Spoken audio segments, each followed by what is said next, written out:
Hello folks and welcome to another video, and in this one we're going to sculpt, model and rig this low poly Reaper in Blender. It's a bit of a new one for me because I don't really sculpt, and if you checked out my last premiere where I sculpted something, you can probably see why. I haven't really practiced that much, and every few times that I did, it's not really turned out to be all that great.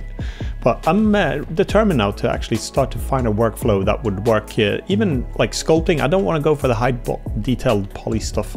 It's not really my thing, but I want to try to find a better workflow for my low poly stuff, and I think sculpting could help with that. I've been doing a lot of proportional editing and box modeling, and that's where I'm comfortable, but I think I have to go out of my realm a little bit and try to find a new way to do my my poly modeling here. And especially in my last premiere that I did, there's one guy in my Discord, super cool guy, Flat Black Hot Rod, and I think I finally can say your name as well. I always said flat back Hot Rod, but it's Flat Black. No, probably messed it up now again anyway. But you've been doing a lot of sculpting in the Discord and live streaming your work, and I know you're practicing a lot, and it shows. And you were kind enough to also do a little one-on-one to teach me a lot of the important things. And I think in my last video you screamed in the chat like, come on, use the grab tool, or G, come on, or smooth it. And thank you for showing me afterwards. It's really helped me a lot actually, because when I was looking at how you were doing it and you were telling me in the stream, then I started to see a few things that I've been doing wrong, because I've only been using the V tool, or the top draw tool when I do the sculpting, and it's really difficult to get to where you want to go then.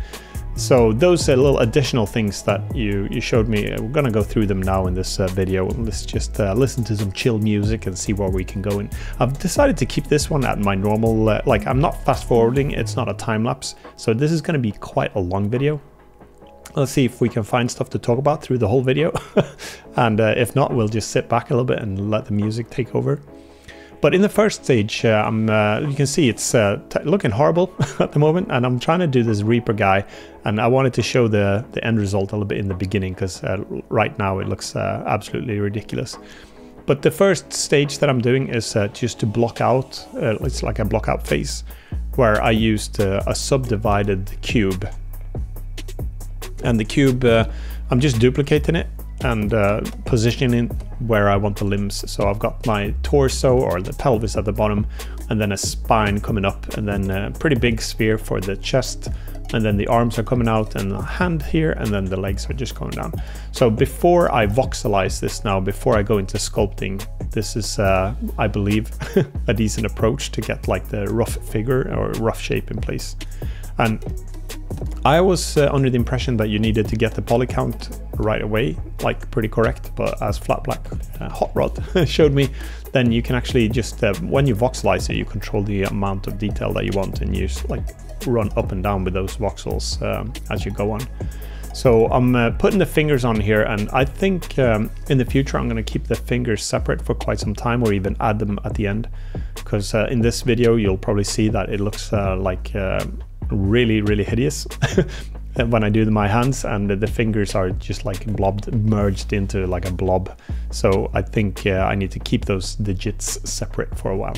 Right, and the thumb goes here as well, and usually normally you'd have like 5 fingers, but I've just decided to keep 3 fingers, and then my thumb there as well, and put the joints in as well.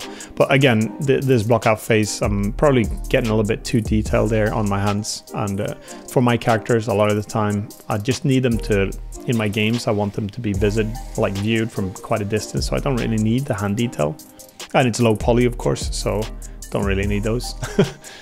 But I think overall I'm pretty happy with the shape, the pose, and I get some references just online. I just Google some images of Reapers and skeletons and try to find some reference material that I keep in mind when I model it. I don't really look at it that much once I've gotten started, but maybe I'll have it like a picture or 2 or 3 or something up on the side.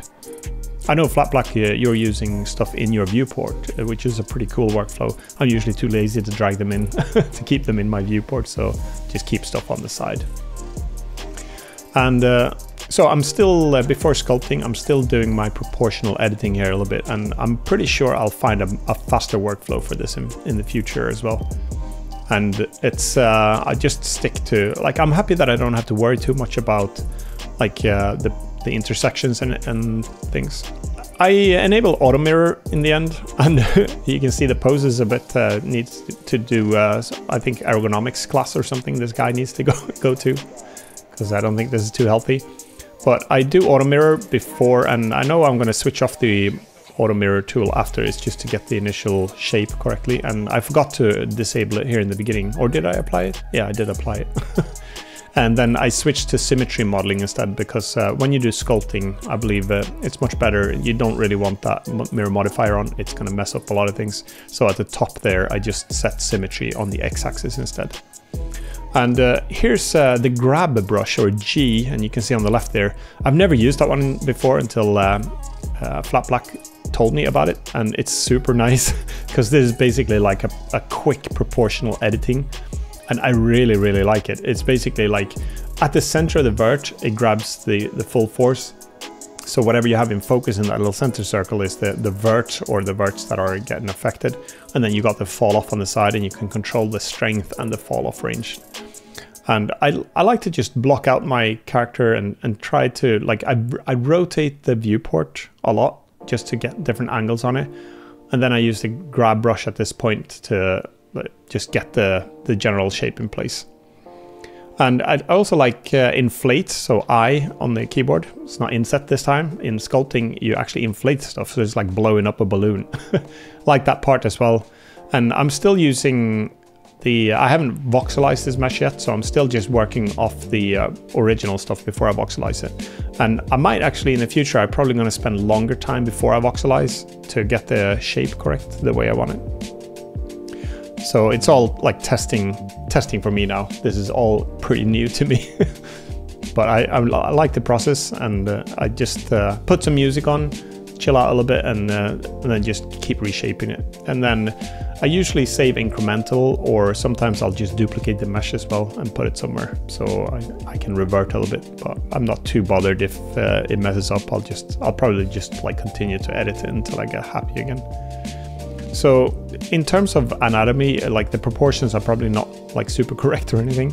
But I knew that I wanted the rib cage of my Reaper showing, so that was my main focus, to keep a pretty like a small spine, and then get that Reaper. I tried to correct this pose a little bit as well with this like a grab tool as well, but I think I ended up just like accepting the fact that he's standing a bit wonky. So I'm gonna try to practice as well the shortcuts on, I think you can right click to change the radius and the strength instead. So I think I'm gonna be doing that instead as well, because at this stage it's all about finding a better workflow, I think. So it's pretty nice to like be brand new to something, and because it's nice to pick up a few things. You go like, oh, I didn't know you could do this. And again, like the Flat Blacks and some people in the other people in the Discord as well, they were like showing me a little bit and teaching me. So I'm really thankful for you guys. You do a lot better head sculpting than I do, and you stick to the high poly stuff, but I'm like, this is all about like going back into the low poly domain. So at this point is the first time I voxelize it. So I believe it's R in sculpt mode. You get to set the resolution of the voxelization, and then Control R actually voxelizes it. So thanks again, Flat Black. You're gonna get a lot of credit because you're the one who taught me about sculpting now. So sorry if I don't do you justice at this point. So I deliberately didn't go super high poly at this stage because I like to see the polygons, and this is like, for me, this is high poly. This is I'm out of my comfort zone here because, like, see, I've got 5,000 verts there. Usually I'm like in the domain of like 200-300 verts. And here's the disaster hand. This is where I'm gonna not do this approach. I'm just gonna probably do like a blob for a hand, and then I'll keep the fingers probably separate in the blockout stage as well, because I just abandoned this a little while. It's no point like spending too much time on that. Like that's a problem for a later stage, I was thinking. For the pelvis, I wanted to shape a bit like a skeleton would have, like the hip bones showing, and then the rib cage needed to come down a little bit as well. And here I absolutely love that grab brush. It's super handy. Previously I would have tried the draw brush and draw it on top, and then I've used Dino Topo in the past as well, which this is a better workflow, I think, to not use Dino Topo at all. I just want to keep those. And it's nice that it's quads as well after the voxelizations. It's not the most beautiful, it's not like game ready quads, but I'm going for a totally different style. I'm not actually going to keep it quad in the end, because I've got this vision in my brain a little bit how I want my characters to do, especially my monsters and my enemies, because I could see this would be like a boss enemy again in similar to the game that I'm making now, maybe in a sequel for that one.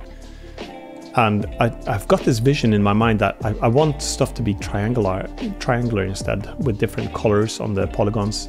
So I need to rethink my palette a little bit, because it doesn't have it's got a lot of colors, but it doesn't actually have the colors that I want and need, because I need smaller variations. So I might actually have to come up with a custom shader instead, so I can get like per triangle variation, but still in the same like core colors, but with a slight hue shift and slight saturation and slight light brightness shifts. So I have to reinvent that one, maybe customize the shader and just grab the main color and then slide it from there into different directions. And I also I think I want to try to find a way to get like ambient occlusion baked, so I can put I still want to use my coloring technique that I have in my palette, but I want to use like an ambient occlusion effect, so triangles that are under the armpit or like down below, if you know what I mean. Then I want those to go dark triangles and or dark colors. And then I want to highlight stuff like the top of the head or the shoulders and the chest area. So that's going to be manual in this one. And usually I do, like for the ribcage later on, you'll see that I'll just make it really dark inside the ribs, and then I'll keep the ribs themselves white. So that's a way to naturally get like that bit of a definition in there. So I moved on to the head, and it looks like, I don't know what this looks like. Proportionally, I was probably a bit way off here. But for the head, I wanted a skull head, and I know nowadays that how to spell skull, because I put that wrong in my thumbnail when I did a skull back in the day. But I'm still just looking a bit at the shape, and here I'm doing my first duplication of the mesh and hiding it, and that's my sort of backup method before I do something crazy. And I think for the sculpting now, I'll need to just keep like tweaking my pose, rotating the view, tweaking the pose. I tried to do clay strips here because I was thinking like that'll add stuff or build out, because I wanted to add like a build out, but I don't know what's going on here because the clay strips like messed up my back. Check this out. When I rotated the character after I built my clay strips up, then my back looks absolutely ridiculous. It just totally destroys it. So I have no idea. I'm not going to be using that much until I learn how to use it at least. I think I give it another go as well. I tried again, add some clay strips and go, okay, it sucks in the chest instead. So maybe that's a look that you'd go for, but not for me. The reason why I'm building out here now as well is because I wanted some clothing on the character, and I envisioned like this Reaper guy having a hood and a bit of a cape at the top, and then it's going to be like exposing the center as it's been ripped off, and then it's going to be some fabric around the arms and also on the hips and like hanging down from the pelvis and torso. It's a bit like a rag thing. And again, I'm not using Dino Topo, so I'm just working with the polygons that I've got. And I was a bit worried at this stage because I was like, I'm totally wrecking the topology now. Looks like the Sphinx or something. So, you know, like those polygons are really throwing me off. But I was thinking I had a copy of my object from before starting. That's why I duplicated that previous object, so I could actually just delete this one if I changed my mind and go back. Another one that Flat Black told me was the shift key. So at any point when you're sculpting, I believe if you press shift and do it, then it's actually smoothing the mesh. So that's super useful because it basically just takes all the polygons and relaxes them. So if you've got like really like weirdly shaped or dense or sharp edges that you want to get rid of, holding the shift key and doing that one is really helping. So that was probably one of the biggest useful tips you could have given me, Flat. So thank you for that. And also another tip that he gave me was to lower the strength. I think mine is maybe slightly too strong still, but I lowered the strength as well so it doesn't go too crazy. I can just gradually tweak those a little bit. So I haven't started on the ribs or anything or the bones yet. I'm still just trying to get the shape of the clothing here that the way I envisioned those to be as well. And for animating these in the future, I'm going to try to figure out a good way to do cloth. I know in Unity you can actually do cloth materials, and in Unreal Engine as well, but I haven't really tried that so much. So I'm looking forward to testing that out. And I think the result could be pretty cool. The nice thing is that you know what? I don't want to keyframe clothing. I tried that for my boss in the game that I made, because he had like a beard. He had, I don't think he had hair, but he had beard and like some fabric hanging from like his torso or pelvis. And it was a pain to keyframe those. And it's hard to even get those natural, because you have to like, when the body moves in one way, it has to sway behind and then catch up and swing to the other side.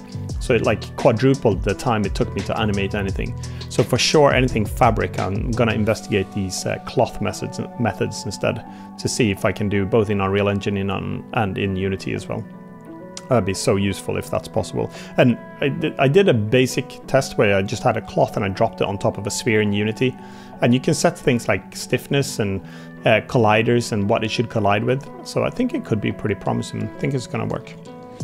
So I'm we're gonna spend quite some time just fiddling with this, because I'm not, like, I don't know anatomy, and this would not be anatomically, it wouldn't be correct anyway.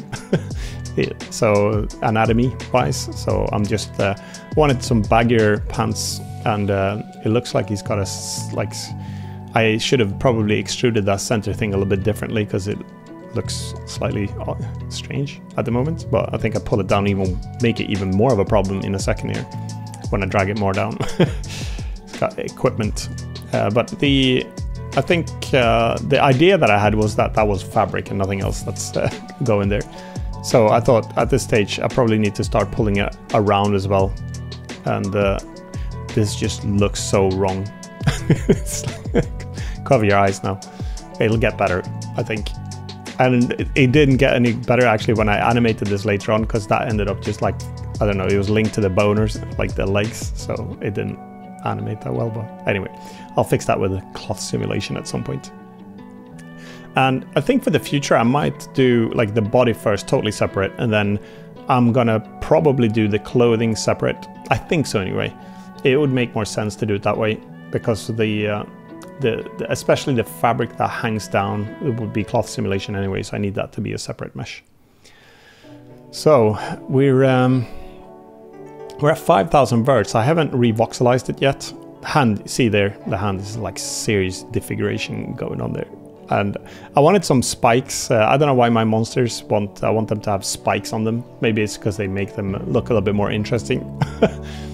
And there's probably better ways to do that, but I'm feeling quite happy about just messing around with it. This grab one is definitely my favorite by far. Grab and smooth. And the crease, that was another tool that I liked a lot, especially when you do the fabric seams. I'll be doing that in a minute. So now it's just trying to get the shape of the hood for the cape. And this is such a time saver compared to proportional editing. But I'm out of my domain here, so we've got so many polygons going compared to what I'm used to. But a sculptor would look at this and go like, oh, come on, what are you doing? It's like hardly any polys at all. But I like to work a little minimalistic like this. For the hood, I extruded the top there because I want that. I'll probably animate that with some sort of physics as well in the future if I were to animate a character like this. And the key thing for me is trying to find a workflow, since I'm usually developing everything myself. I do all the 3D art, I do the animation, programming, music, everything. I just like to do everything myself, which is a blessing and a curse, because when you try to do everything yourself, then you run out of time and everything takes a long time. So as a team, you'd probably get faster further. But I don't know, it's just the way I work. I like to just depend on myself. So I need to find a workflow that's really fast to create characters, so I can have like maybe 10, 20, 30 or something enemies. So I cannot spend more than like a day on them. So now I did R again, and I changed the voxel size dramatically to smaller, and then I pressed Ctrl R as well to apply that one. You can see that we've gone all the way up to 64,000 verts now and 64,000 faces. But I'm working on one face here, and this is feeling super strange for me. But actually it allows me to do the crease tool now, That's another thing that flat black taught me about creasing stuff. So I found it to be really good around the fabric areas and like under this top garment thing that he's wearing. Creasing is really nice. And I wasn't too worried about polygons intersecting either, because when they intersect, then I can just smooth it out later on or re-voxelize it. So I wasn't too worried about that, except there I'd like pinched it too much. Probably hurt a bit. It looks like a horse head now, isn't it? Yeah, that's probably the closest to a horse head that I remember. I tried to make a unicorn in box modeling before, a long time ago in a 10-minute modeling challenge. That was an interesting result. I was actually quite happy with it. It looked a bit like a Hello Kitty or something. So, grab tool again, my friend. I'm loving that one. At this point, it probably looks, I don't know. You probably look at this and go, "What are you doing now?" But again, I think look at that hand. Isn't that terrible? That's so bad. But hey, I'm okay with it. We're learning. That's all what it's all about. We have to do mistakes. That's how you learn. If you do mistakes, you learn like what to do different next time. So I'm hoping to, like, Flat is doing a lot of sculpting. Like I said, he's doing it every day and for hours and hours. And I tend to like try to mix my time with, like, I've got my work, my freelance, I do the game development, promoting the game, YouTube videos. So it's difficult for me to get time to work out. And usually if I record stuff as well, like if I just record the screen, I can do it any time of day. But to do my video recordings, I'm like sitting in a room now that's in the hallway of the house. So the living room is over there. The kids' rooms are over there, some of them, and other kids' room are there, and then bathroom and main hallway, and there's like a big arch next to me. So everyone like walks back and forth, and I don't really want to enforce on them to be quiet all the time. So usually I wait till they go to sleep. So that's why I'm sitting here now. It's like, I don't know, 1 o'clock in the morning again. And but it's nice, I like it. Kind of chill, just to sit and narrate whatever I was doing here. We've come to doing the ribcage now, and so I had this vision as well that I wanted to have the ribcage exposed. And the nice things with monsters is that compared to like normal humans is that it doesn't have to be correct everything. I can do it pretty much whichever way I want. So I'm just using, let's see, I'm using the draw tool now to draw the ribs, and then I'm holding the control key, I believe, to reverse it to like dig away in the center there. And you can see I still don't have enough polygons to make this happen. But since I'm gonna either re-voxelize it again later on to more detail so I can keep sculpting, or in my case I'm actually gonna go back to low poly domain because this is sketchy for me. This is way too many polys. And I know you should probably re-topologize stuff. That's the proper workflow. You do a high detailed mesh that you could use for baking textures and stuff, and then you re-topologize it manually, everything, so you get like a nice nice quad mesh with nice loops everywhere. But again, my workflow will not allow me to spend that amount of time on it. So even if I spend like an hour on the sculpting part and then bringing it back down to a low poly mesh, I can probably optimize this whole workflow down to like 20 minutes or something. If I start to feel a bit more comfortable with the shapes and why we have to look away from the hand. I might have to block it out. It's putting me off. It looks so weird. Maybe it's like, I don't know. It's got some issues there anyway. And the feet, we shouldn't even talk about them. Look at that. And then that crease in the pants. What is going on here? But it'll get better, I think. That's why you can hide it later on. I do that with music as well. Like if it doesn't sound good, I just layer more music on top of it. And that's the wrong way to do it as well. But hey, it sounds a little bit better. So I'll do the same here. That looks, all right, let's pull that out. Let's cover that from the behind as well now. What are we doing? Like 64K verts? Out of your comfort zone. But I want the fabric to be a different material, but I'm going to work with my palette texture. You can see my palette texture on the left there, and that's what's been following ever since my first video I did about texturing. I think it's like 4 years ago now since my first 10-minute modeling challenge video.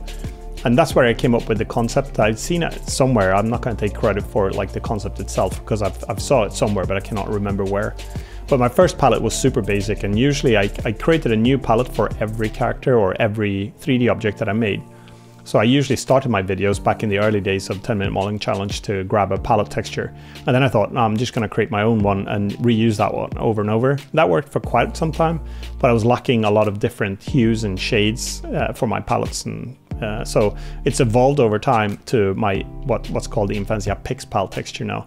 So you can see a little bit on the left there, you got a bunch of colors, and they're repeated again because on the right side under glow there, it's actually configured my material already to set up with emission. So whenever I put my UVs on top of one of those colors on the glow side there, it's got the same colors on the left, but it'll glow with emission instead because it's got a separate texture as well for emission that just boosts that up. So that works in game engines as well. And I'm going to create a video on how to actually set it up. But if you download my PixPal texture from my website, imphenzia.com, you'll actually, I believe anyway, you'll get a blend scene as well with the material already set up. And also a Unity scene, a Godot scene, and an Unreal Engine scene as well, so you can get that going. But I'm not sure if I'm going to stick to the palette texture forever, or if I can find a better workflow. I know you can colorize it with vert colors as well. But I haven't found that method to be faster than doing the palette approach yet. So that's why I'm sticking to my trusted palette texture. Plus you can do a lot of other cool stuff. I've got my palette texture. At the bottom, I've got a lot of stuff with the reflective surfaces, like metal surfaces. So I've got 3 different like shininesses of metals. All right, so I'm working on the head here, and the skull I'm pretty happy with. It's got like skull eyes, and I just used the grab tool and pulled up where like the jaw would have been, but it's like the lower part of the jaws just fell off, and he's got some fang looking things now.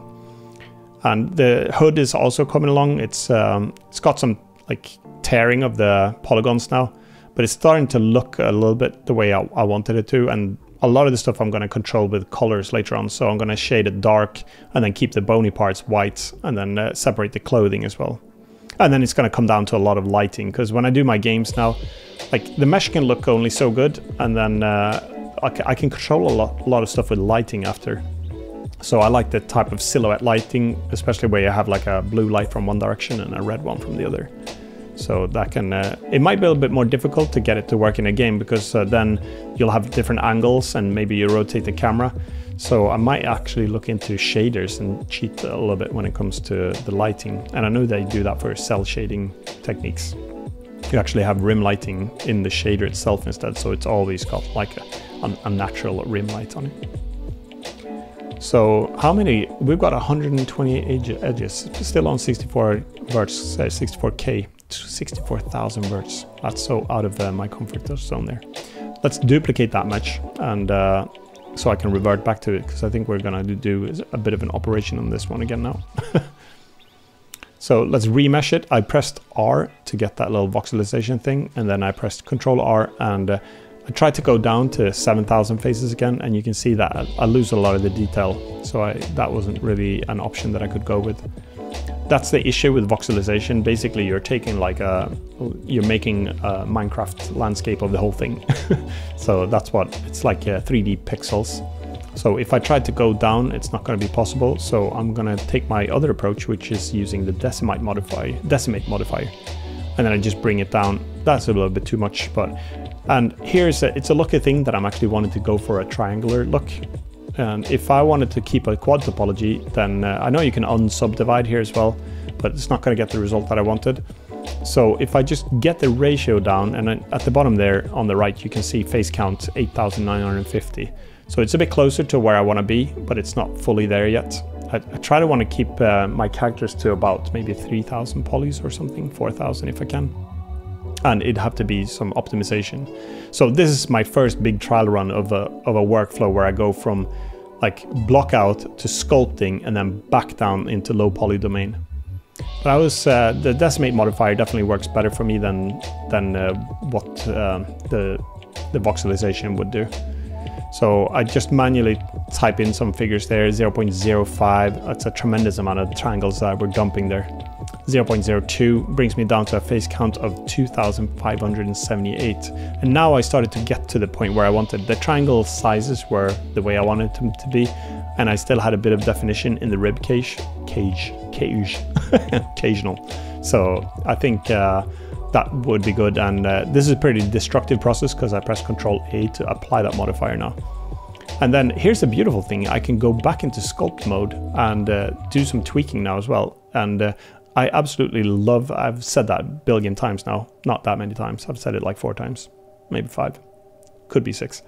And the grab tool here is like my go-to now, because it's like it's like a proportional editing on steroids. And I don't promote that, but I promote the grab tool. Love grabbing, that's good. So tweaking now, it's we're back into my domain now, where like every triangle counts. Still a little bit, maybe too many for me, but it's definitely nice to be back in this domain. Ooh, like it. I can see triangles now. And like I said, like if you're a modeler now and you know all about topology and quads, then you'd be like, what are you doing? This is wrong. This is so wrong. But I'm okay with it, because in the end, when an object is rendered, it gets converted to triangles anyway. By a graphics card can only render triangles, but it's all to do with like if you have quad topology, it's really nice because you can subdivide it and get loop cuts and stuff. But I'm doing stuff a little bit different now, and I'm not trying to teach you to do this. I'm just it's just sharing like a new workflow that I'm testing out to see if I'm happy with the end result. So I'm not planning to subdivide it. I'm not planning to do loop cuts around it, and it's a new approach. Let's call it that way. Snake hook I'm using there as well. It's a bit like the grab tool, but it pulls it a little bit more sharply, because I wanted some spikes on it, and I don't know if it makes sense because this is like sort of fabric stuff. But I think I can recall even from like watching cartoons when I was a kid that stuff with spike looks pretty cool, especially when it's on monsters and enemies, and I don't know if they were bosses in films, but I remember watching some cartoons and I thought, oh yeah, spikes worked, and it worked back in the 2D days, so I'm going to use it on my 3D days as well. It just makes the silhouette a little bit more interesting to look at as well. And I think I want to create some ice monsters with like icicles, and I want to create lava golems again. I did that a long time ago. I'm gonna try to, like, if I could create like 50 characters of this nature, I think that could really help the workflow. I think there's tremendous amounts to learn still. I'm super newbie at this stuff, but it's a bit different. I don't think I've seen anyone else. Like I've seen some people that are doing amazing sculpt stuff, which is super cool. And I mean, that's cool, but yeah, I'm a low poly guy. You probably heard me say that in the past. But I think we're getting to a pretty decent point. I switched on wireframe so I can see my polygons a little bit better. I need to get rid of some of the pinched stuff and overlapping stuff. And here, both the grab tool but also the shift tool, this was probably the most magic part, where I could see when I enabled wireframe in the drop down there, so I could actually see what I was doing and see like firsthand, even in sculpting, what the way the triangles are. I can make sure that I even them out. So the smooth tool was absolutely the best, and I'm going to try to find a better workflow to merge verts together as well, because in that area, for example, there are more verts than I really need. So I could probably do like distance-based polygon merging, possibly, and that would be nice to find a workflow. But there, holding the shift key and just dabbing really relaxes those triangles super nicely. So wherever it's pinched, and then the grab tool, oh yeah, I like it. This is so cool. I'm happy to do something a little bit differently now as well. It's cool. I mean, it's a combination. If I do, I'm still going to stick to my low poly style when it comes to box modeling. I love that part as well. But if I can do this for my little bit more detailed monsters and bigger boss enemies, I think this is a pretty cool way to do it. And I'm breaking the rules of sculpting here now, because everything's triangles at this point, and I manually go in and do the knife tool to add myself a few new verts, so I can get creases the way I want them. I don't really want to voxelize it again and bring it back into sculpt mode, because then I'm losing the triangle definitions that I've already got. And I don't really, at this point, I'm never gonna voxelize it again now, because now we're back into the low poly world, and this is all about relaxing those overlapping ones and then trying to grab them and separate them like that.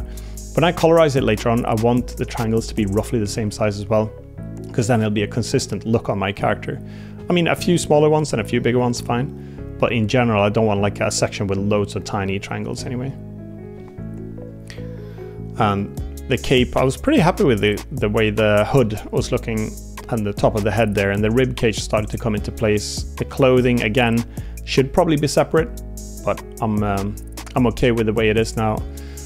And here again, shift clicking, just relax those things. Shift, smooth it. So the shift key, regardless of what modeling tool or what sculpting tool you have, relaxes those triangles, and you can just see how it separates them out. And this is definitely the way I wanted roughly the triangle size to be, because now I could, well, later on, I can start to colorize those triangles, and I should probably spend more time trying to figure out a way how to get that. Like, if I can select triangles based on occlusion, I'm going to look into that. I know you can do Shift G to select faces that are like similar normal, but it doesn't take into account if it's blocked by or occluded by other triangles. I'm going to see if I can find something. I might have to develop something myself, who knows. So yeah, here's our skeleton, is our Reaper starting to take shape here. Also, I'm tempted sometimes to put the auto mirror or the mirror modifier on, but that's not the way to go. So if anything, you use a little drop down at the top. It's a bit difficult to show because there's like a recording that I'm going through afterwards, but you can actually symmetrize the sculpt, so you can pick if you should symmetrize the left or the right side. So I've done that to get identical sides, because at this point I don't really want anything different. So use that symmetrize instead. It's up there by the symmetry tool at the top, just above the rotational gizmo there on that little drop down. So super useful. And we're at how many faces? 2,682. Yeah, it's pretty low poly, I'd say. And the hands look absolutely hideous still. So again, lesson learned. And the feet. So hand and feet. Not good, but hey, it's okay. Okay, I put the mirror modifier on. Why did I do that? Oh yeah, okay, it's because I wanted to manually cut now with a knife tool. And again, probably a no-no when it comes to sculpting. You should probably not knife tool it, but again, maybe I'll find a different way to do it, to introduce the verts that I want, but I'm okay with it. Because I can apply, as long as I apply the mirror modifier later on, and go back into like the normal sculpt mode with symmetry on. Bob's your uncle, so it should be good. And especially around the center, I can see that there are a lot of verts there that are unnecessary, like just above the, like going across between the shoulder blades there. There are like triangles that I could get rid of. So it's a matter of like a question later on how much time you'd realistically spend on stuff. Because I'm not gonna create assets and I don't know. It's just probably not worth the optimization. So, but maybe, I don't know. We'll find out. I don't really necessarily know exactly how it deforms either yet. Since we're not using like nice seams and loops and quads, then we could run into some issues when we animate the bow. I did do a quick test on a different character from last week in the 10-minute modeling challenge, which has turned into 10-minute modeling and then like 40 minutes of salvage operation salvage to try to fix whatever I'd done. Here I'm actually merging these. I select the verts and I just merge them with the M key, and then I select the face as well and press Ctrl T to triangulate it again to get the triangles back, because again, I don't really have any quads, and when I colorize it I want it to be all triangles so I can get those consistent look across my character. It feels so wrong to be in triangles instead of... If you know stuff, like feel free to give feedback in the comments as well. If you think this is an absolutely stupid way of doing things, please tell me. I'm always welcome to feedback. Here I needed my rib cage. I wanted not spiky, like a sharp edge on my ribs, and I didn't really find any other way to do it. Well, I found two ways to do it. There's the first one where I actually use the knife tool and I just slice myself a new set of triangles, and then I can just pick that edge and then like Alt S to scale it along the normals there, because I really want the flat part of the rib to have a like a flat, or the outside part of the ribs I want to have a like a more of a vertical shape. So probably other ways to do it. Might investigate that a little bit. So I'm doing a weird blend now, as you can see, between sculpting and poly modeling. And it's like probably like, I don't know, like swearing in church or something. But hey, I'm okay with that, I guess. So I feel a bit more I feel comfortable here as well, because I mean, moving verts and rotating the camera, that's what I do. But imagine now we're up in like, how many verts do we have now? We've got 787. It's because I've got the mirror modifier, so we've got twice that amount. So like I feel at home when I move the verts, but I think grab tool again is a better way to do it. For this second rib, I think I tried to bevel the edge instead. So I find like the edge that are poking out the most. And then I press Ctrl B to bevel that instead, because that actually gives me that flat look as well. So it's a bit of a time saver. And if I have those selected and press Ctrl T, then I can triangulate those as well. So, and you could triangulate the whole character as well. But the, I mean, like mixing quads and triangles for me, I guess that's perfectly fine as well still. So for my current purpose, even with deformation, because there are enough triangles to deform this anyway. It's not like they're not n-gons in terms of like having 5-6 different faces, or like verts on a face that could really mess it up when I deform it. But I'm starting to think that the character definitely has pretty much the look I was going. If we just ignore it, like I think what would scare me more than this Reaper is getting the hand slapped across my face or that foot pushed, because just from the pure shape of it, I try to salvage it a little bit, but this is not the right way to do it. I've got some verts there, but they're not there to be modified. It's like duck feet or something, and even like nothing will save me here, whether I'm trying to grab the toes, if I try to smooth it, flatten it, like fish snake hook it, it's beyond salvage. So what do we do to fix that? We'll just pan away from it and look somewhere else and ignore the problem for a while. Go back into the ribcage, because I was a little bit happier with that section. I think the upper body, the ribcage, upper arms, I like the top of the hood there, head, and also all the way down to maybe the pelvis there. I was pretty happy with it, the way that it was looking. And we haven't come to the colorization part yet, because that will add a lot of the character to the mesh itself as well. So the colors will make a huge difference. So it's a bit nitty gritty, like being all the way into that detail. So it's like what I saved in time in sculpting. I don't know if like I'm losing the time here a bit, but I think I'm so new to this part as well. So it's so much trial and error. I remember, like, I was gonna say I remember when I learned how to ride a bike, but I don't remember when I learned how to ride a bike. But I did it at some point. So, but I'm pretty sure there was a lot of practice involved. I guess I miss having like a little bit of cleaner topology in there, because the triangles can mess you up a little bit. So I think I'm being maybe too picky at this stage as well, because for my characters are going to be viewed from like a distance and while being animated, and possibly even with some motion blur and stuff. So it's trying to find that balance where I don't want to spend, like if I had to spend like 2 days on a character or something, imagine if I wanted like 20 characters and it took 2 days of solid work per character, that's 40 days. And then spread out, it's like half a year. So that's not going to be doable.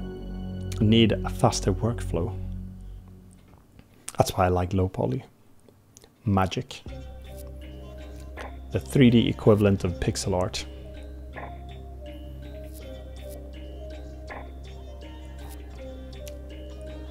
There's so many other tools as well, like in the palette there. I've only really used grab, a bit of draw, inflate, crease, and smooth. And I'm pretty excited to learn the other ones too, because I'm pretty sure that a lot of the stuff that I need to do, like flatten, I can imagine, maybe for the ribcage I could have flattened it. Here we've got a serious triangle surplus. So I could have, I'm wondering how many polygons I could have brought this mesh down to if I tried, but I think I could probably reduce the vert count by like 20% or something. But it like across the center scene there's like 1, 2, 3, 4, 5, 6, 7 verts there alone that I could just like dump, probably dissolve them.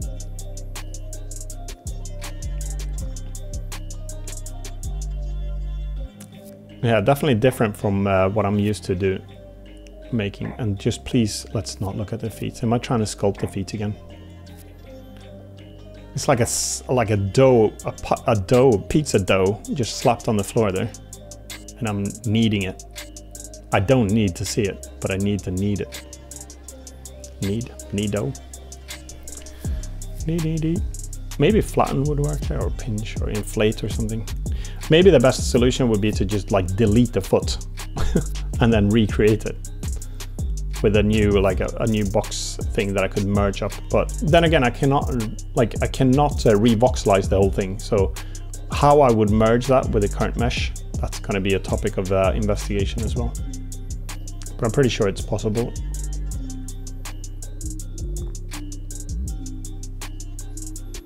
I'm like using the grab tool in sculpt mode to drag verts now.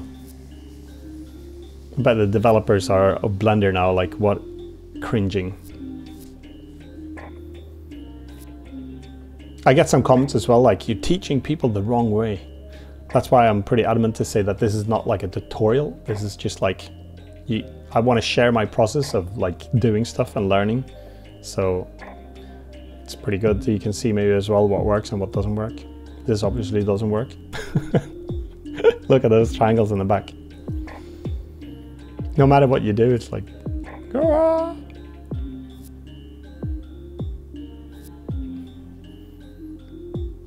And we've got some overlapping triangles there as well. Save incremental. Yeah. Let's move away from the foot issue.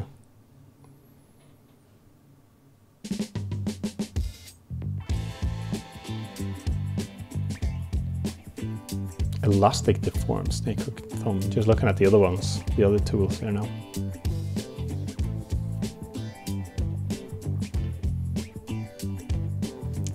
I like how my objects are always called cube. I rarely rename them until I'm like finished with them, because I always start from the default cube. Bit of a rule. I'm realizing I'm still doing my modifications now with a mirror modifier, and probably the correct way to do it is apply that mirror modifier and then use symmetry instead, because now I've got symmetry and mirror modifier. So it's like a bit counterintuitive.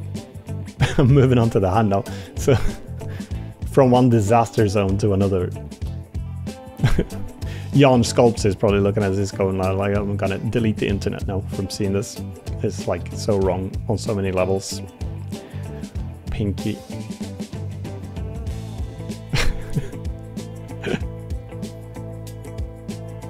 Oh my god. Even looking at this now makes me slightly like worried for my sanity. But I had to tackle it in the end because I was starting to be a little bit happy with the rest of the body. Like the ribcage, I was like, especially the ribcage, I think turned out nice. And the fabric hanging down over the sleeves, it's like the top has been ripped or something.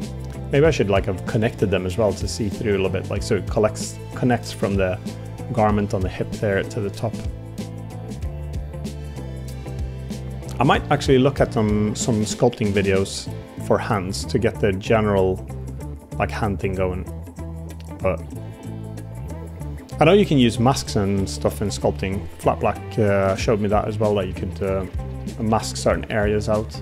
But it wouldn't save me in this case, because there's no amount of masking would solve this problem. Maybe face mask on me would solve it, like not look at it. No matter what, I tried to pull on those verts there. Got a little pinky there, spiky pinky. I should have probably just blobbed the whole thing, shifted it into like a sphere or something. Control Z. God, this is. I think because hands are like, it's got such a high more level of detail compared to the rest of the body, like individual fingers. Other stuff you can just like silhouette it and get away with like the rough shapes of things. That triangle is looking seriously wrong as well. Broken.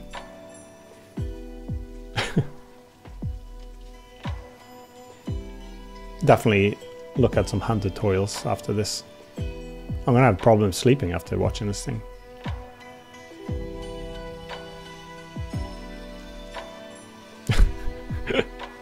No matter what you do, it's like you're just dragging one problem to become a different problem. It's like trying to untangle like a cord or something. Have you ever put the Christmas lights up? And then it's like 1,000 lights on one string, and before you even like get it out of the box, it's tangled into a heap of mess.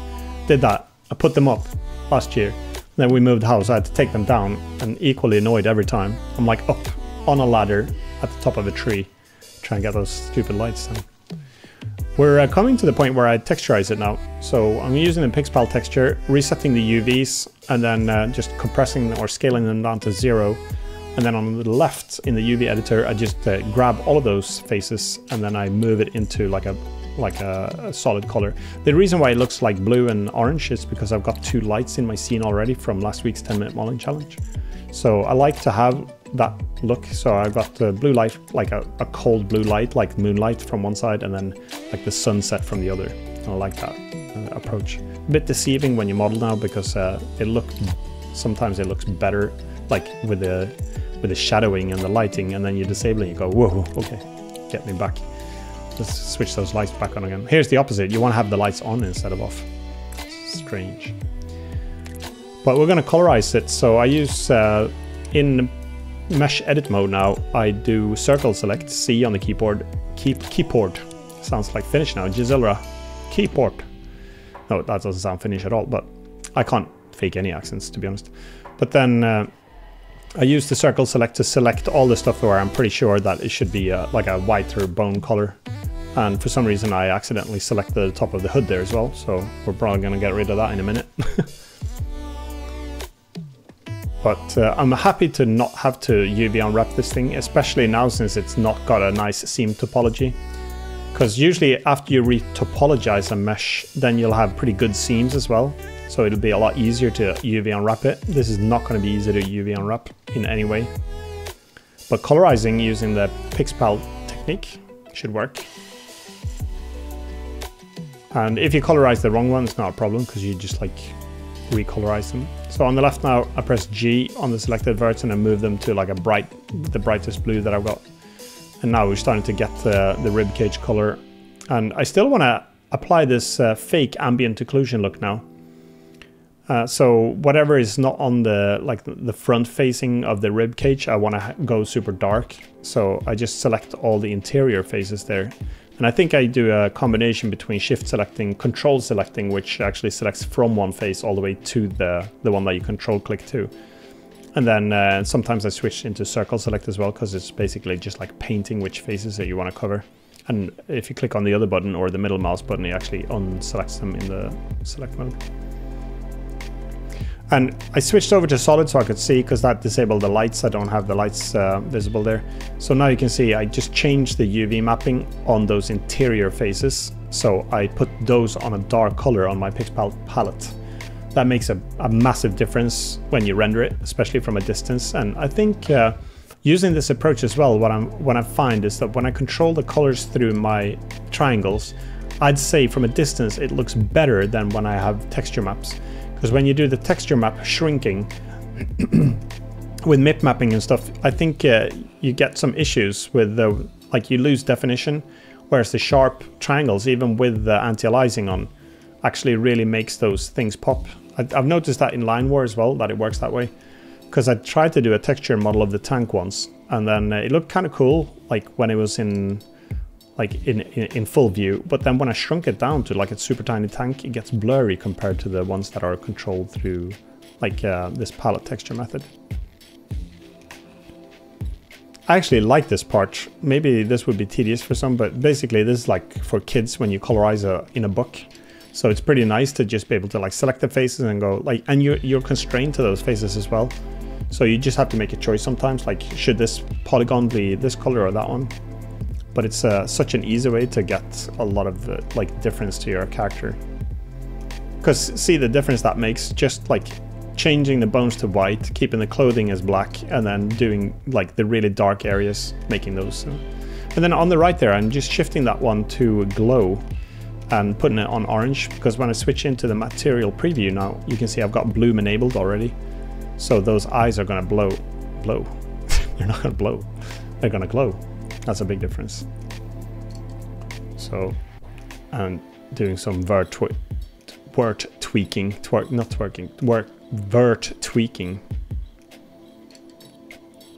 Have to get some sculptors feel uncomfortable here now. So some people would get scared to see Reaper. Some sculptors would probably be scared to see like manual vert manipulation of a sculpted mesh. But I guess we've exited the Sculpt now, except that I do use it for as a proportional editing tool instead.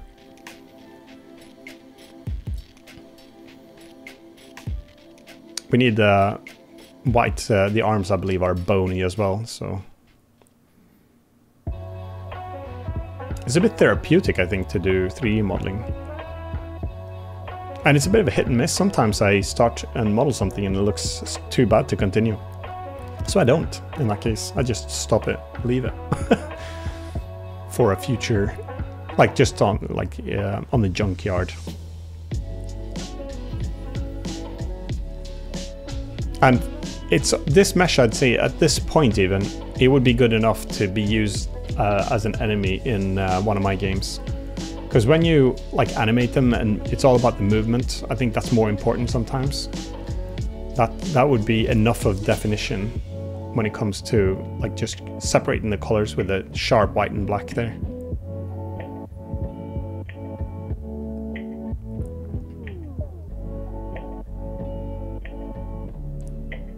I don't know if I should make more Reapers and more skeletons, so I should probably mix it up between different monsters. But I think I'm going to stick to organic, like non-mechanical things for a while, just till I get a little bit more comfortable with it. And I had to do some testing with the clothing. That's probably one of my biggest areas of concern, like whether I should have them like part of the mesh or like separate them. I also got this vision as well to create monsters that are modular, and especially for characters, so you could interchange heads and pants and clothing and stuff. I've got some rough ideas on how to do it, but there's always trades-off when you do it. So like you have to work with even tighter constraints when you do modular stuff, because if you have a head, for example, you either have to have the verts perfectly match up with the neck every time, and that makes it difficult if you want to have a character with a really like a skinny neck.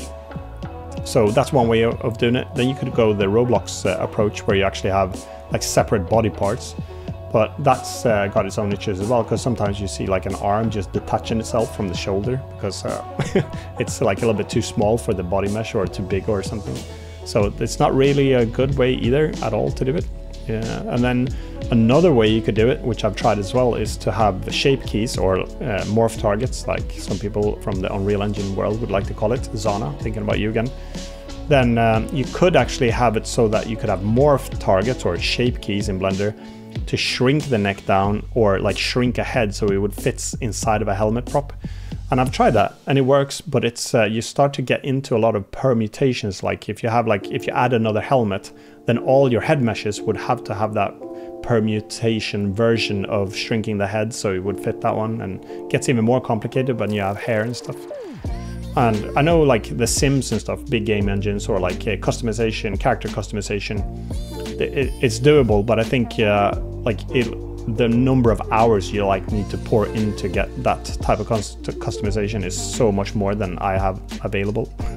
So I haven't actually found a good approach how to do it. I've even got to the point where like some of the low poly mesh for crisply characters now, I've actually like integrated even like hats and stuff on top of the head, like into the mesh, because it's so much simpler and easier.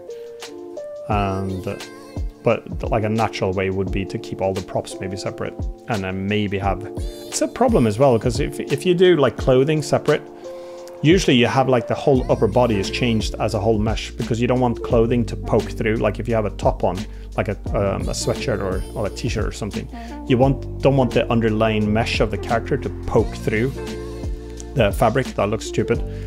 So I think if I understand it correctly, most games do it the way that like the whole upper body is actually like a separate mesh for if you want to change clothing. So I don't really necessarily understand how they do it sometimes, if it's like when you still see a lot of skin, like but I think that's part of the mesh. A lot of duplicate meshes there, I think. Another way to do it as well is to go programmatically and actually have like calculate where things need to be, but that's a whole different domain as well. Not even going to begin to talk about that, to be honest. Did a slight different hue change on the garment. Is it called a garment? But the thing that's hanging around the torso there, I don't even know what type of fabric that is. And then I just do like my manual ambient occlusion method of just like colorizing the interior faces there dark instead.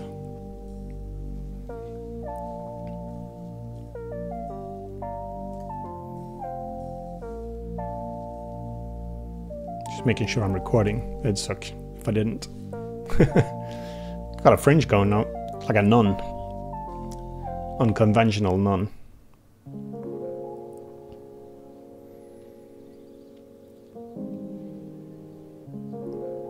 Twerking the verts again, tweaking. It's funny how, especially in the face area, like the small movements of verts can make a massive difference. I notice that every now and then when I do my modeling. When I did my old face on that character, if you saw that a couple of weeks ago, like just on the cheekbone, like one vert, you take it and you move it and it totally changes the definition. So for character variation, maybe not for this skeleton or skull type of thing, but for a polygon face, you can actually make, maybe you could do morph targets actually and do different versions of the face where you just pull the cheekbones and the jaw lines and stuff. Since it's not that many verts, like you can make big differences that way. You could spend forever as well in each of these faces. You could spend forever blocking the character out. You could spend forever like sculpting it. You could spend forever trying to tweak the verts after you've like gone back down to low poly, and you could spend forever trying to colorize it. So I should probably put myself like a hard limit of maybe 1 hour. So if I have the 10-minute modeling challenge for some of the objects, maybe I should have like a monster, like a 1 hour monster challenge or something. It's important with those constraints sometimes. I'm actually noticing now that the arms should have probably been a little bit skinnier because those bones are pretty fat. Don't you think? So is the spine that runs at the bottom. That should have probably been white in the center and then like a different color on the sides, more like it's like muscles, so like a few muscles that are still there.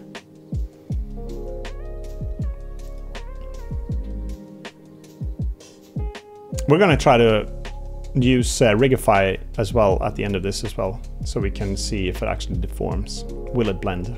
Will it deform?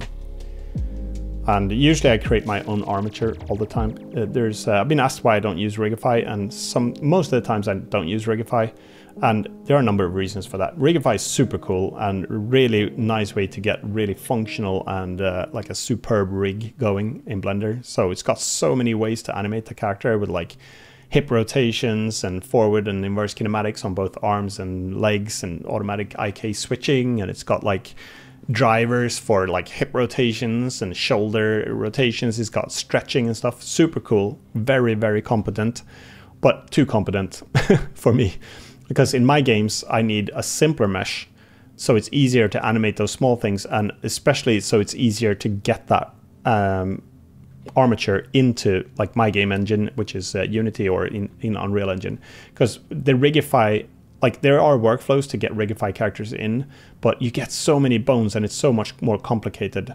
So a lot of the stuff that I do for my games, it just causes a lot more delay than anything else if I try to use it. So even to the point where I only use inverse kinematics for my legs, not for my arms. And that's another thing, like what sets professional animators apart, or like even intermediate animators, is like you should have a controllable rig with FK and which is forward kinematic and inverse kinematic switching. That's like A and O, or whatever you call it. It's like a super like important thing, because if you want to be able to position the hands and move the body and then keep the hands like on a prop. But I find it so difficult. So to do the you have to have like duplicate bones for forward and inverse kinematic switching. And then you have to, like, when you modify the forward kinematics, which is when you rotate the joints. So if you rotate like the forearm and you rotate the hand, then it needs to replicate through to the FK bone. So when you switch over to forward or to the IK bone, so when you switch over to IK, then it needs to do, like, it needs to have already those changes that you made in FK. And if it makes no sense what I'm talking about now, is because it doesn't make any sense. And I don't know why they haven't made it that so much easier. It must be like, it's such a common thing to have to deal with. It should just like be like by default nearly. You should be able to switch between forward and inverse kinematics, I think. So I like to keep like a super simple, it's not even a rig really, it's like an armature. Usually I just keep spine bones, arm bones, leg bones, hand, foot, and a neck and a head bone. So, and I don't need anything else, well, apart from maybe just the IK controls a little bit for the bit. Because I'd say like it's impossible to animate a character without leg IK. Because when you drop the torso, you want the knees to bend, that's like so important. But for the arms, you know, I'd rather just like keyframe my animations where it's got like a prop child, like if I put an axe in the hand or a sword in this character, it could be, then I'd put that as a child of constraint, so it like locks my sword into the hand, and then I just rotate it with forward kinematics instead. So I just have to tweak it a little bit to get the animation. So like if I need the character to swing the sword like from above his head and like straight forward in an angle, I have to keyframe that with rotation, so it's a bit like janky, I guess, or something. And it would have been definitely been nice with immerse kinematics, but I just couldn't, you know, I can't justify the time and the complexity that adds. So I'm gonna stick to my silly, stupid, simple rigs for my type of games, because it's just I don't have the time or the skill yet to get a better workflow going on that one. Pretty happy with this character the way it looks now. It's got, I mean, the hand and feet still look absolutely ridiculous, and the feet look like two big giant sacks of flour or something, baking powder flour. But again, from a distance, that's my favorite thing to say. Like from a distance and with poor eyesight, this looks pretty good, I think. Anyway, I was happy with it, especially with the lighting, especially when you go like super dark there as well. Now, I mean, you want to meet that, would you? Well, I kind of do, because I'm pretty happy with the way it looks. It's something really magical, I think, with where you got the blue and the orange lights.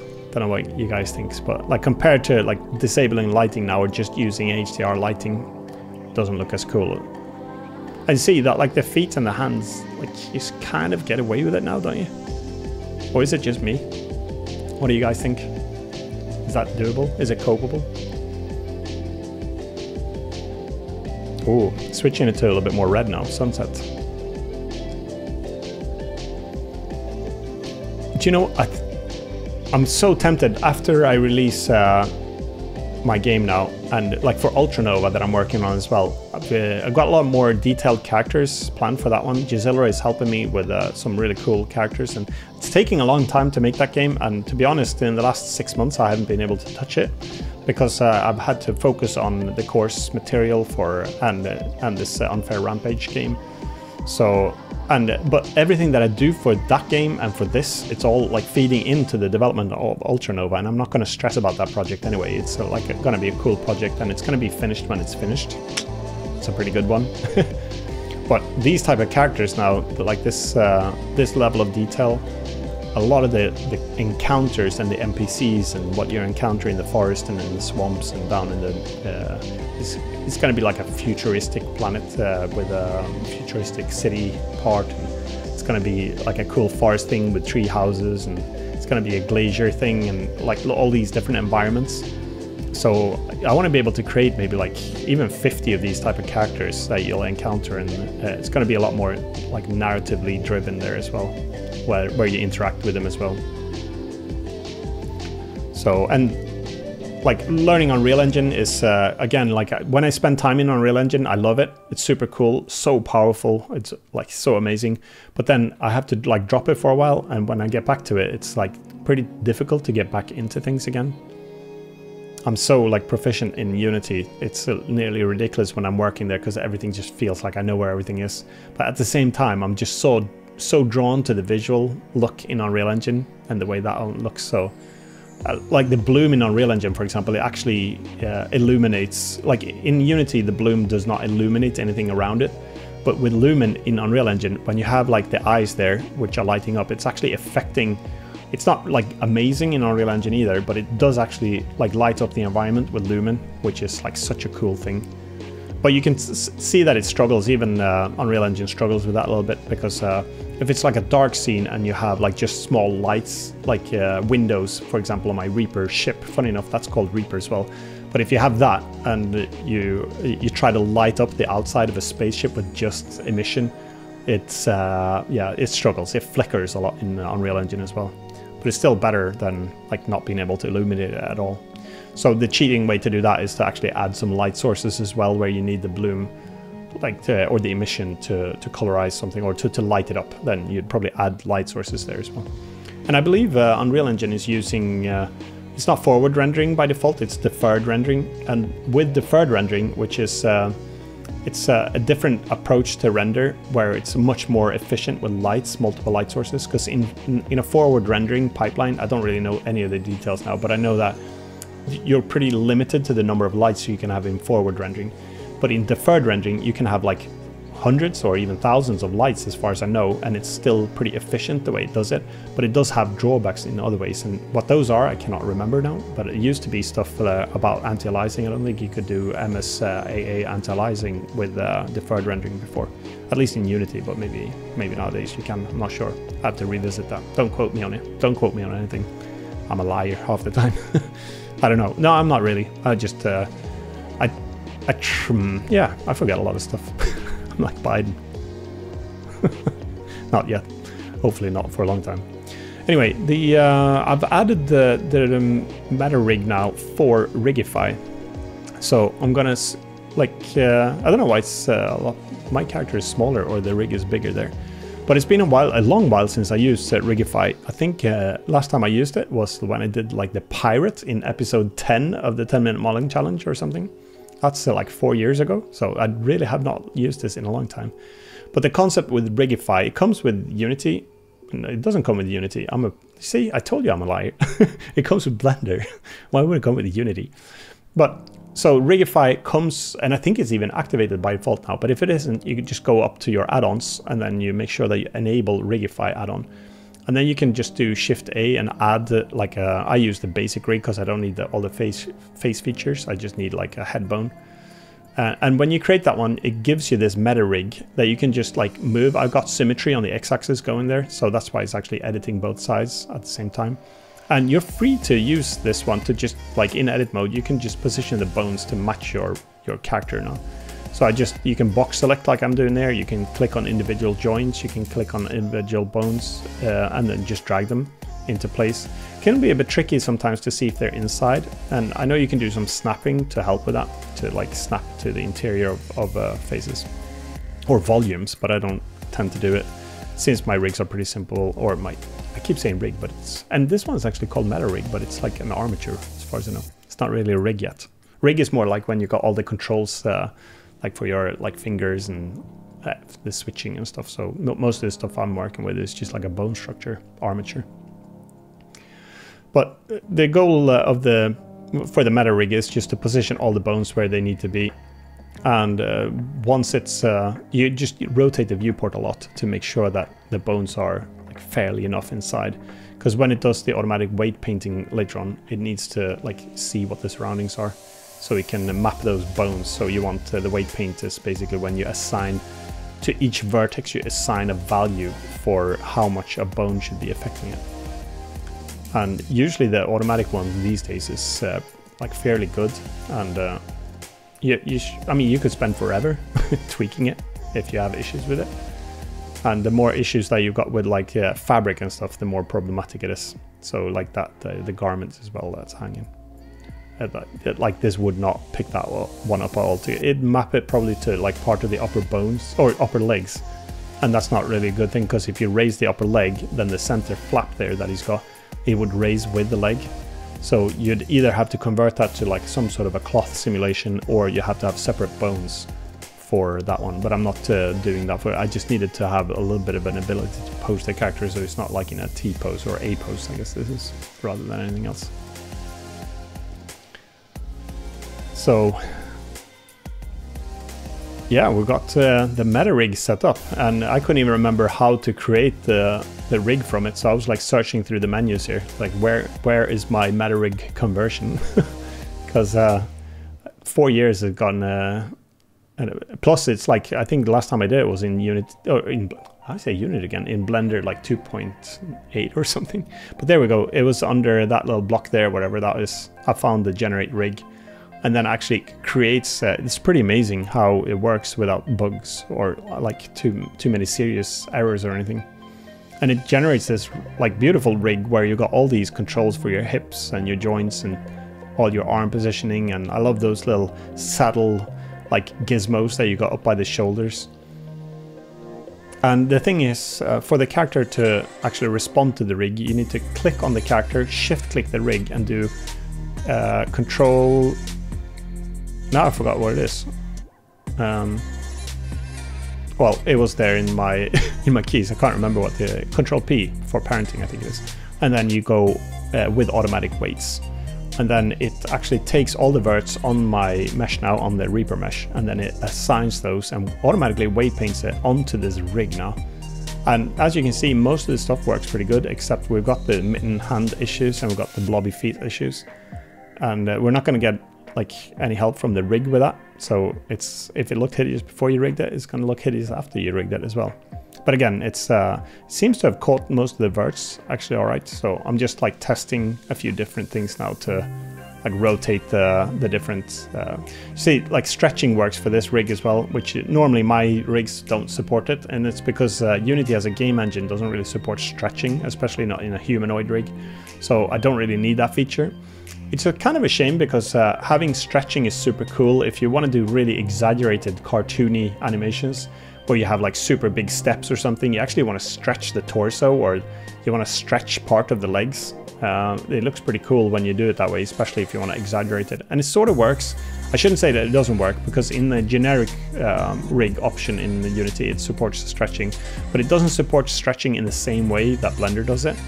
So it doesn't look the same, I'd say. It sort of stretches it, but it doesn't. And I think some people solve that instead by having like separate bones. So instead of scaling one bone, you can have separate bones and like pull them apart. I think I spoke to someone, can't remember if it was on Realfest Gold Coast or something, but he spent a lot of time. So you can definitely build a rig that supports stretching in a game engine.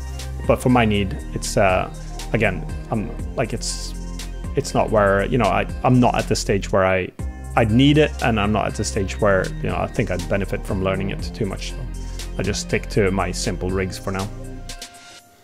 I think one thing that I need to learn a lot more is animation as well. Keyframe animation is a tricky topic, and all the courses that I found on it are based in Maya instead. So there's no real keyframe animation course for Blender. And when I say keyframe animation course, I know how to technically do it. But what I think is really necessary or needed is like a course that teaches you about keyframe animation. So for example, center of gravity, or like the way physics, like you always want to have a character to be in balance. This one, for example, looks, you know, I tried to keep center of gravity so like it would make sense. You can't have him leaning forward, so if you just let go of a freeze frame, he'd just fall forward. You have to find a balance for the characters, and the same goes for most animations that you do. If you do like a run animation or a jump animation, you always have to consider like where the center of gravity is, where the weight is, especially if it's like a position where you're standing still, like an idle position or an idle pose or something. Then the balance needs to be maintained at all times. And if you animate something like a kick or something where you pivot, then you could be off balance at time, but you have to keep in mind that like the inertia and the movement of limbs. So when you animate it, because otherwise it's going to look off. And for Unfair Rampage Nightfall, some of the melee animations, for example, were like a bit different to make. So I had to keep in mind like, yeah, so he wouldn't lose his balance, because it would just look too, if you lean too far forward and stay there for too long, it looked like he'd topple over. So you have to compensate. If you stretch, for example, the like one hand forward with a sword, then you might want to pull the other arm back to counterbalance that one. So I just tried to animate. First, I just create a pose, a static pose, where I tried to get a little bit more interesting rather than just the A pose, and then just a little hip wiggle there as well. I love all these different controls. It's pretty cool, isn't it? Does it look intimidating if you haven't used it before? It looks like a jumbled mess of crap. You can enable and disable different view layers as well. I mean, if you were trying to animate a short or something, or if you do advanced like cinematics animation, this is probably like spot on for what you need, because it's got all such tweak. Like you can even curl fingers and stuff if you map fingers, so you can scale like finger nodes, and then that'll actually curl and grip something. So really cool, but feels super uncomfortable for me to be in this domain, because especially if I animate something here, then I know if I need to bring it into the game engine, I'd spend like days just trying to get this thing imported and all the bones to make sense. Plus the bone hierarchy, like in line work, for example, where we do a lot of like little soldiers, we could have like hundreds of soldiers or even up to 1,000 in worst case scenario on the screen at the same time. And every additional bone that you have to deform the character, then it's going to take more computing power and slow down your game. That's another reason why I want to keep us like a super low bone count, preferably only 1 or 2, or at the most 3 spine bones. Like I don't want to go any more than that. Plus I don't prefer not to have finger bones and toe bones and things. Just want to try to keep it super small, because when you zoom out from a distance, it looks pretty good. That's why, again, my favorite saying. And another favorite saying of mine is "that'll do." But lighting works. It looks cool in the dark. Just when you get the silhouette there, I think, with that pose, it's a bit too dark maybe, so I have to switch to material preview. And then on the drop down at the top there, you can actually change the strength of the HDRI like built-in image, and you can change the rotation as well. So I don't want to go too high, because I really like when it's the main light that does most of the work.